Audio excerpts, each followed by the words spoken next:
Hello ছোট বন্ধুরা, আজ আমি তোমাদের শিখাবো কিভাবে ম্যাঙ্গো আঁকতে হবে, অর্থাৎ আম আঁকতে হবে। আসো আমরা শুরু করি।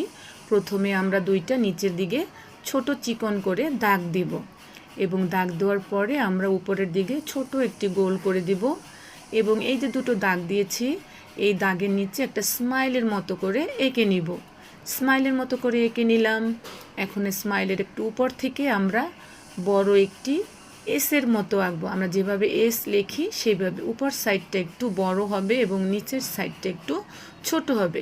এইভাবে আমরা কি করব, একটা এসের মতো এঁকে নিব। এরপরে আমরা এপাশ থেকে রাউন্ড করে নিয়ে আসব। দেখো আমি কিভাবে রাউন্ড করে নিয়ে আসি। এইভাবে রাউন্ড করে নিয়ে এসে আমরা আমটির সঙ্গে মিলিয়ে দিলাম। হয়ে গেল ম্যাঙ্গো। এখন এটি সুন্দর দেখানোর জন্য একটি পাতা দিতে পারি আমরা। তো এভাবে আমরা একটি পাতা দিয়ে দিই। এখন চিকন করে একটা পাতা দিব, কারণ আম গাছের পাতাগুলো একটু চিকন হয়। এখন আমরা মাঝখান দিয়ে দুই একটা দাগ দিয়ে দিলাম। এই তো হয়ে গেল ম্যাঙ্গো। Thank you all.